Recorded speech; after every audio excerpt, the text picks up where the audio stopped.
Halo teman-teman, apa kabar? Namaku En. Hari ini kita akan belajar tentang teks prosedur bersama salah satu kawanku. Selamat belajar!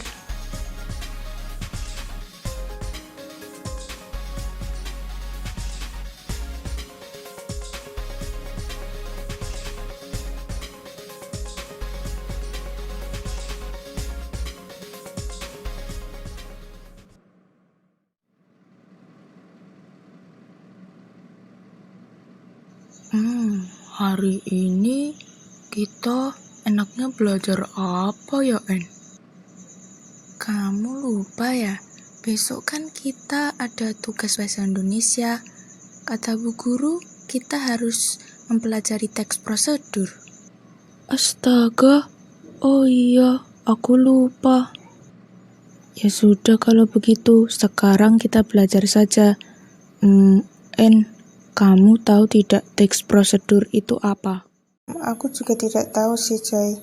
Bagaimana kalau kita searching saja? Mari ikut aku. Oke.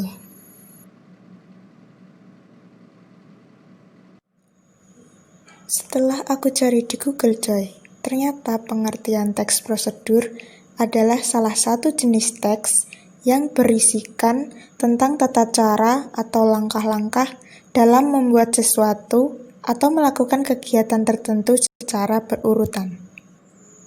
Oke, baiklah.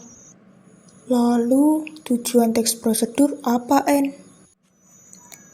Tujuan teks prosedur untuk mempermudah pembaca atau pendengar dalam mengikuti langkah-langkah atau perintah yang terdapat pada teks tersebut, sehingga si pembaca atau pendengar dapat melakukan atau membuat sesuai dengan langkah-langkah yang disediakan. Seperti itu. En, bolehkah sekarang aku yang mencari ciri-ciri teks prosedur?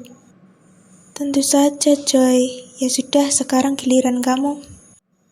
Lalu, apa saja ciri teks prosedur, Joy? Ciri teks prosedur yang pertama, terdapat tujuan prosedur tersebut beserta langkah-langkahnya. Kemudian yang kedua, menggunakan kalimat perintah, sehingga pembaca dapat mengikuti apa saja yang diperintahkan dalam teks tersebut. Yang ketiga, menggunakan kalimat penghubung dari awal hingga akhir sehingga masih saling terkait. Yang keempat, menggunakan kalimat langsung dan tidak langsung. Yang kelima, menggunakan kalimat saran dan larangan. Yang keenam, menggunakan batasan atau kriteria tertentu. Yang ketujuh, menggunakan kata keterangan. Kedelapan, berisi informasi. 9, berisi langkah-langkah yang jelas, runtut, dan terperinci. Kemudian yang terakhir, menggunakan akhiran kan atau i. Contohnya, tuangkan air ke dalam gelas, atau misalnya hindari gas tersebut dari percikan api. Lihat, En, di sini aku juga menemukan struktur teks prosedur. Yang pertama, terdapat tujuan atau judul. Yang kedua, terdapat materi atau bahan. Dan yang ketiga, terdapat langkah-langkah tahapannya. Oke, Joy, sekarang aku lebih mengerti. Kemudian jenis-jenis teks prosedur itu apa saja? Jenis teks prosedur yang pertama, teks prosedur kompleks. Yang kedua, teks prosedur protokol. Dan yang ketiga, teks prosedur sederhana, seperti itu. Di sini aku juga menemukan macam-macam kalimat pada teks prosedur. Yang pertama, kalimat imperatif, merupakan kalimat yang mengandung larangan atau perintah saat melakukan pelaksanaan yang sedang dibahas. Yang kedua, kalimat interrogatif, merupakan kalimat yang berisi pertanyaan. Fungsi dari kalimat ini bertujuan untuk menanyakan kepada setiap pembaca teks tersebut. Dan yang ketiga yaitu kalimat deklaratif, merupakan kalimat yang pertanyaan juga sama seperti kalimat interrogatif, tapi fungsinya sangatlah berbeda.